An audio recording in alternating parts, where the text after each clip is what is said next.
how do you measure art's worth? I don't mean in a monetary sense, I mean more how do you tell if a work of art is good or bad? When I asked Google this same question, it gave me this result, and while this is probably written and or said by someone far more qualified than me, I'd like to add a fifth dot point. That being time spent thinking about. Probably not the best way of phrasing it, but I think you know what I mean. To me, and I'm sure many others, a piece of art's worth can be measured by how long you've spent thinking about it. What good is a piece if you see it in one moment and forget about it the next? Art is how we express ourselves, and hopefully help each other to grow. So to me, if something fails at the latter, I can't help but see it as bad art. What does this have to do with the title? That is admittedly quite clickbaity. One thing I've noticed about quote boring games end quote is that I find myself thinking about them far more than the yearly re-release of Far Cry 3 or Black Ops 2. I want to ask why we don't see more video games where fun isn't the primary focus. When every other medium of entertainment has been doing this since far before video games were ever realised, how come this medium that is perfect for more engaging storytelling isn't being used the way I know it could be? I'll try and give answers to these questions where I can and provide context if necessary. Also, please note, by no means am I, 1, claiming that there are no games that prioritise emerging gameplay over more traditional fun, because obviously there are many, and 2, preaching that fun is bad. Of course I like fun, I'm simply wondering why this imbalance is as heavy as it is. Anyway, to begin,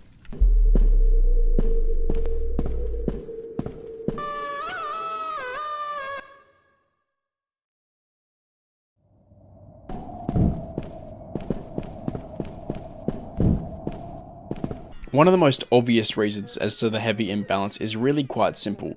Most people just don't want to play games that aren't fun. And do I blame them? Nah. A little bit, but I want to direct your attention away from the consumer and more to the creator. How can a billion-dollar company justify making a game that is simply not as enjoyable as the next product on the shelf? They can't. I'm not stupid, I understand that revenue is an obvious reason for some and would be a sound response to what I'm presenting in this video, but I'd be lying if I said that wasn't a slightly depressing thought. It's a shame, but as much as we all wish art could just be heart and passion, it needs to pay the bills. It needs to help a creator make more money to one day make that dream project come to life. Or make their bosses realise they can just crunch them to death, because what's some small game developer's mental health compared to all the money you're making from your art? And the stars don't lie, it's what people want. Yoga Ball Jake talks heavily about this in his Red Dead 2 video. Easy games made by hundreds of crunch hours will make money. No, I'm not implying that Red Dead is bad, and by extension, I want you to know that games that don't fall under the term boring aren't bad either. I'm simply noticing a trend here. I just wish we could see a dice roll more often. A massive name saying, fuck it, and making something weird.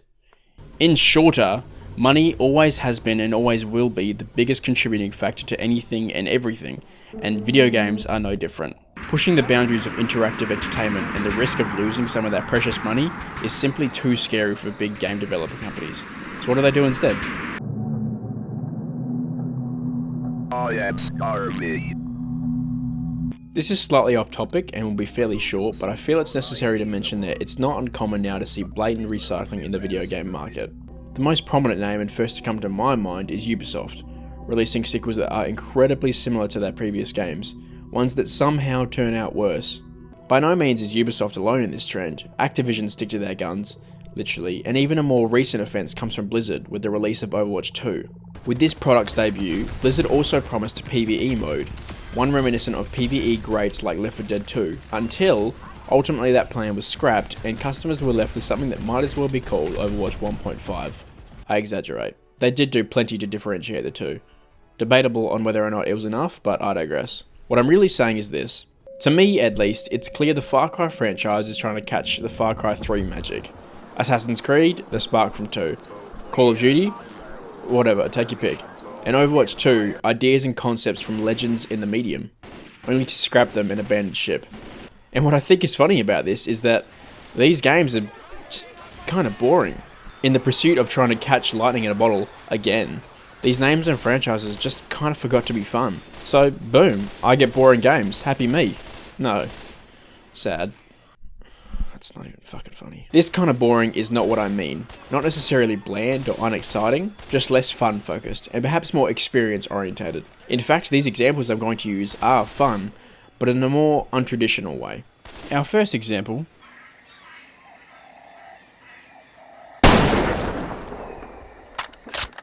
Far Cry 2, as written on Steam, is an open-world FPS action shooter, and whilst that description is honest, the game is much more blunt than that. Everything you do in Far Cry 2 is completely unglamorous. Though the tag says it's an action shooter, you never once feel like the cool action man, never once like the hero, because you're not really meant to. You are a gun for hire, one of 9 to choose from, and this choice makes no difference, seeing as your character never speaks. This simply decides what pair of hands you'll see pulling objects from your flesh. You have been sent to... In what I can only presume to be Southern Africa, your mission in this war-torn country is simple. Kill the jackal and come home. However, you soon learn nothing is simple here. What's that noise? Yeah, back away. In what is one of the most ballsy and infamous choices made by a game developer, maybe ever, you contract malaria at the beginning of the game, making you bedridden on your first day in the country. Whilst laying in bed, you're met with the very man you've been sent to kill, looking through your files completely unbothered by you. You are not important to this man. At the beginning of the game, you're not important to anyone. And even when you finally reach that grand level of respect, it's hollow. Simply fear disguised as respect. A way for others to survive when you're present. Respect that will not follow you when you're in the ground. To earn this, however, you will fight both sides of a civil war, loyal to all and no one. You'll locate treasure, take hits, destroy product, all whilst accepting the only currency that matters here, blood diamonds. These rough and unkept rocks will then buy the one thing you'll need, guns and ammo, also kindly brought into the country by our wonderful friend the Jackal. You'll then use these guns to get more blood diamonds, thus more guns, continuing the cycle of violence. It's funny, the famous vast insanity speech would have been so much more fitting here. One thing you'll notice about the guns is that they are just as rough as the currency we used to buy them. It's said in one of the Jackal's interviews that the weapons being used in this game come from previous wars in other countries, hence the variety. This explanation not only provides context, but greatly helps in realising the world we play in. These are nothing more than tools, ones that men before us used until its function was no longer a required one. And the firefights are no different. Shooting the bad guys in this game isn't a power trip. You're no more capable than the people you're engaging with, maybe even less so considering the numbers your enemies will have. There is no pattern to firefights here, no form. One of the most prominent themes in Far Cry 2 is man versus nature. Not nature in a literal sense, more human behaviour. And instead of this being told to you through cutscene, it's felt through gameplay, and enhanced during shootouts. You can't plan what's going to happen. Just like the world around you, this violence is incredibly unpredictable. Your gun will jam, you'll fall ill, you run out of ammo, and nothing stops this from happening at the worst possible time. You simply have to account for it. And it adds incredible amounts of tension and thus immersion. All of these things, the meaningless character, the disgusting animations, malaria, the lack of respect, the rough currency, the used guns, they all reminded the player what their place is here. Just like paper money, our ideas of morality don't matter. Have you ever refused to sell weapons to anybody? I'm a humanist, I don't judge. Maybe you would. I couldn't sell arms. Bullshit, Ruben. You have all the skills to be an arms dealer. Better one than me, even. You're smart, you're creative, you're a salesman. You sold me on doing these dumb interviews. Man, the rest is just paperwork. I mean, I'll be unable, psychologically, to sell arms. I'm talking facts and you're talking theory. You're not a good person, Ruben. You've just been lucky enough. You've never had to be otherwise. When it comes down to it, what a man can do is what a man will do. But believe what you want. You are a part of nature now. An unforgiving and disgusting nature, but one nonetheless. The game feels like it was made and you just so happen to be here. You're not an action man, and this world does not care for you. It's a subversion of almost all FPS shooters, one I've always admired. There are faults to Far Cry 2, no doubt.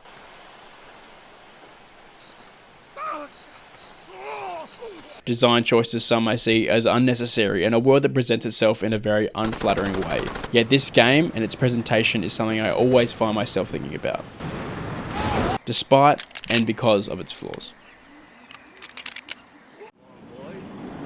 Let's be civilized. You gotta be fucking shit. Your mouth. Your eyes. Move, Mr. Kane. I can use a man like you. Therefore, I make this offer. Listen, Mr. Lynch.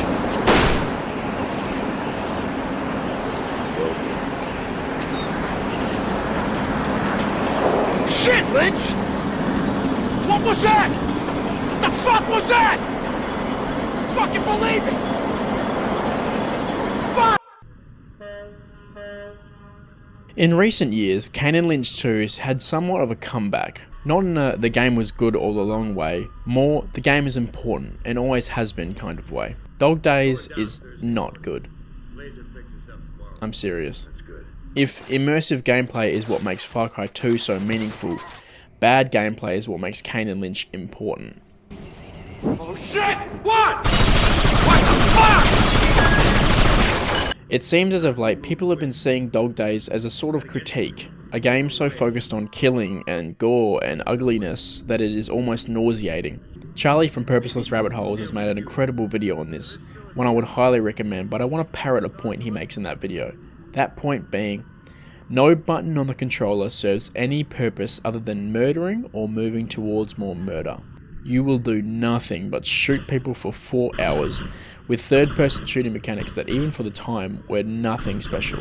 And hopefully in doing so, when the credits finally roll, or maybe even before they do, you can take a moment to realise the absurdity of what you are doing or have done. Far Cry 2's violence was gross and meaningless to make a point about human nature. Kane Lynch's violence is gross and meaningless. Something even the story realises. Our protagonists will constantly bicker about what's happening. The world around you won't punish you for senseless murder. No chaos system, no Kane will remember that, nothing. It's funny to see something so vital to Half-Life in a game like this. The word story doesn't really fit here, but during the events of the game, nothing will go right. The game parallels your constant and nonsensical gameplay with a constant and nonsensical plot. Often in linear games, a plot or story is simply an excuse to put the player into a level, a reason for you to be pressing the WASD keys.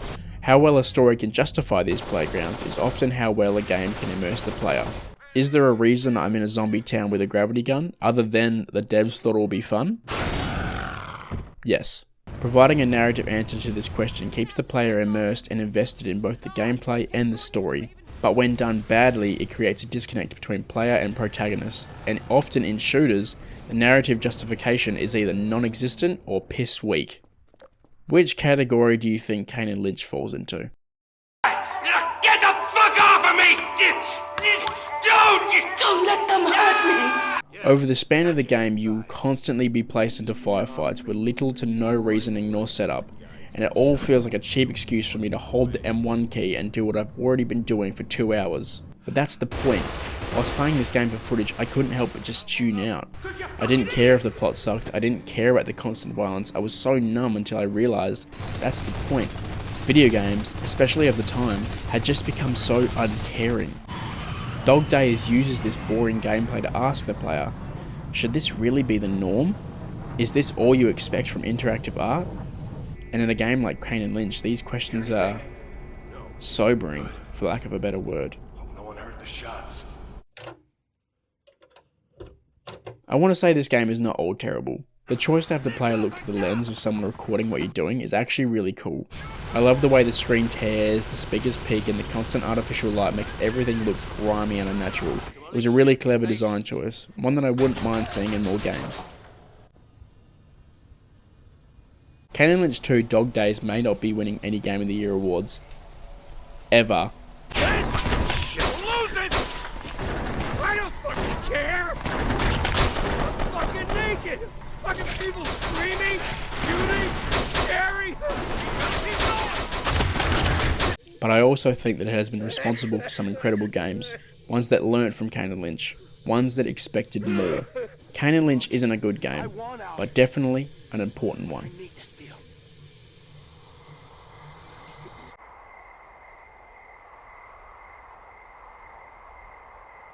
Firewatch is a game about so many things. It's a story about loss, about failure, running away, love. But to me, it's mostly a story about being helpless. We as humans are terrified of the unknown. We yearn for control. We need it to feel safe. So what happens to a person when something so out of their control takes everything from the person they love? What happens when that very thing burns the person they love to ash? when there's no one to be angry at, no one to blame, nothing? What happens when you realise you have no control? In Firewatch, you play as Henry. After being in a relationship for 10 years, your wife, Julia, begins to show symptoms of early onset dementia. You will deal with this in varying ways depending on your choices during this beginning section, but the outcome is more or less the same. Julia will either be placed into a full-time care facility or taken by her family back to her home in Melbourne. Riddled with regret and grief, you see an ad in the paper for a job. You take it. What was meant to be an escape from everything, a way to write a novel and run away, is quickly offset by your meeting of Delilah, your boss of sorts. So what's wrong with you? Excuse me? People take this job to get away from something. So what's wrong? What's wrong with you? That's a great idea. Go ahead. Throughout Firewatch, the relationship between Delilah and Henry will grow stronger, because of similar senses of humour, things that will occur during the summer, and even shared trauma. I'm glad you're here. Me too. Good. I don't talk to the other lookouts as much as I talk to you. Not in the same way. I know it's probably been a while since you've connected with someone the way we have. I don't mean to get all heavy, but it's been really nice. I wish I was over there.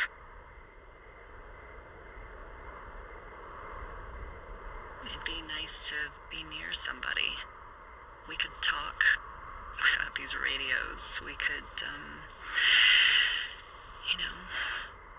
All until you learn of someone spying on both of you.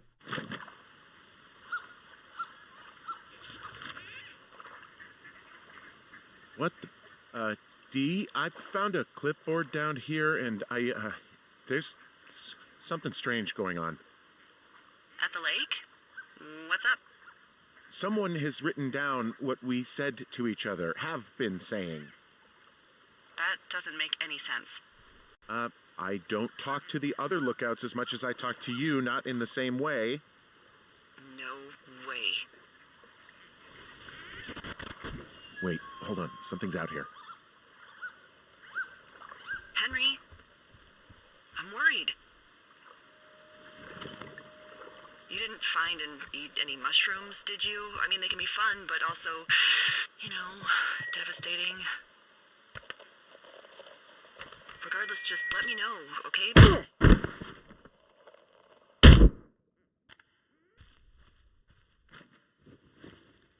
Henry? Obviously, being frightened by something like this, the two will enter a sort of fight or flight, eventually breaking into a campsite with suspicious equipment throughout. Are you shitting me? What? What is it? There's a folder of reports here. What do they say? They're assessments about the two of us. Once you leave this campsite, it will conveniently be set on fire. Not only are you being spied on, but someone is setting the forest alight to cover their tracks. After finding a key to a cave that had been locked for some years, you venture in and find the corpse of a young boy, named Brian Goodwin. Ah, shit. Are you... Oh, God.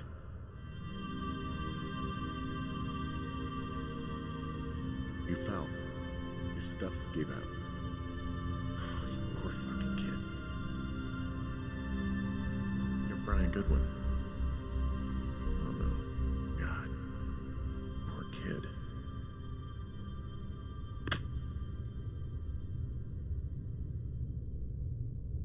This boy was illegally living in your tower a few years ago with his father Ned, a previous Firewatch. After telling Delilah, someone that had grown very close to this boy, before he and his father mysteriously left, she's obviously heartbroken and informs us that we're leaving tomorrow. On our way out, however, we find a tape from Ned Goodwin.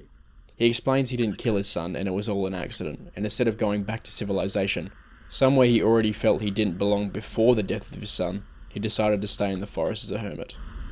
Yeah, hi, Henry. It's revealed it was Ned spying on us all this time. No government facility, no mass conspiracy, just a bored and broken man. Whilst walking to Delilah's lookout, she tells you that she's going to leave before you get there, and depending on how you reply, she can stay and wait. Wait, just wait, okay? I'm not that far. And when you finally get there, she's gone. You have one last conversation, and then you leave.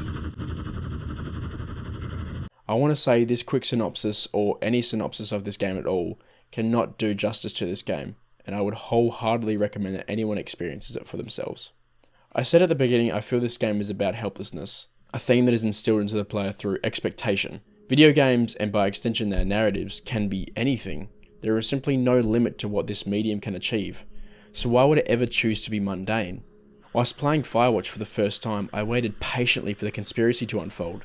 The ending where I find a massive government facility, and I finally get to meet Delilah, a massive crescendo to this build-up. But we don't get that. I wanted there to be more. I wanted a massive event to finish off this story, because this is a video game, it's what I expect. But I wasn't the only one that felt like this.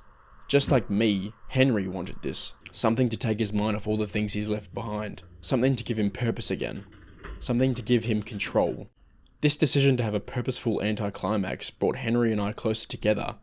At the end, when he feels disappointment, I share that feeling too. And that's what makes this game so important to me.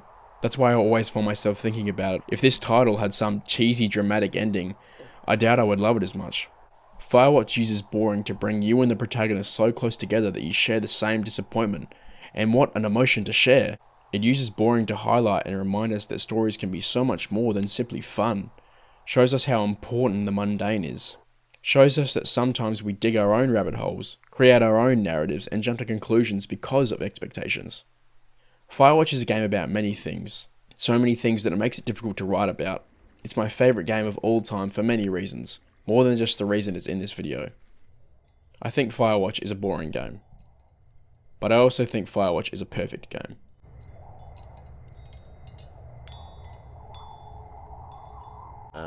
Hello? Whoever this is? It's Henry, right? Yeah. I'm Delilah. Yeah, that's what the guy said on the phone. So, what's wrong with you? Excuse me? My old friend Kane flies in tomorrow.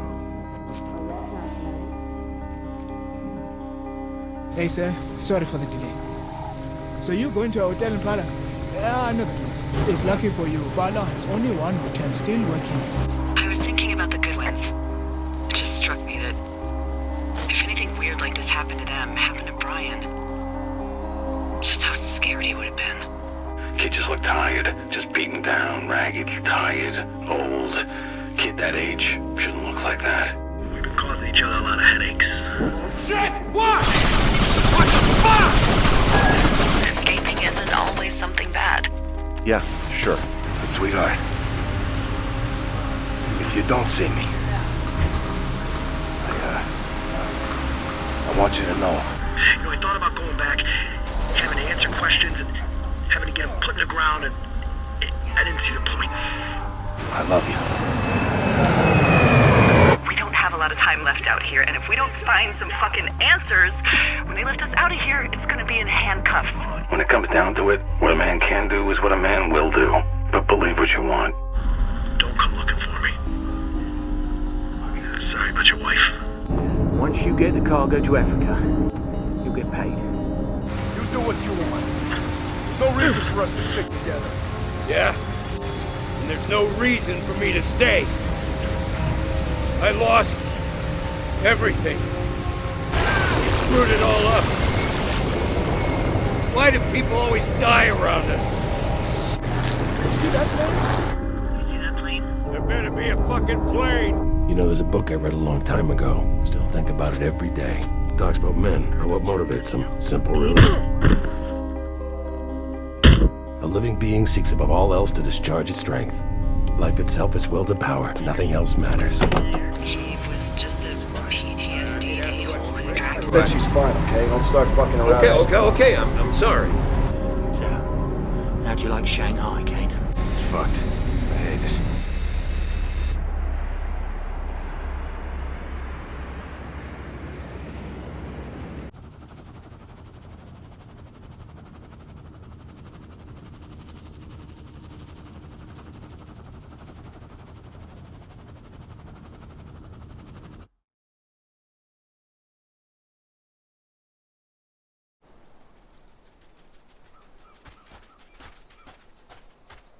Why shouldn't every single game be exciting? I think it's because not every movie needs to be exciting. Not every book, not every painting, no medium should just be exclusively exciting and or fun. The thrill of excitement, while something we all crave, can leave us just as quick as it came. Not to say that fun, happiness, and excitement are bad, of course, they're not. We all have wonderful memories of happy times, just like we all have wonderful memories of exciting entertainment. But when I look back at art that has changed me, stories that have shaped who I am, I mostly look at pieces that don't excite me. I see stories that ask more of me, teach me to think in ways perhaps out of my comfort zone. And that's what I would like to see more of in video games. I'm not saying that every game needs to be watching paint dry, nor am I saying that they can't be both fun and have meaningful stories. I am just, again, wondering why the heavy imbalance. Is this video excruciatingly pretentious? Yeah, but I think you knew that when you clicked on it. I don't know, I think I've earned the right to be a little bit pretentious. I guess I want more boring games. Oh, that's so good.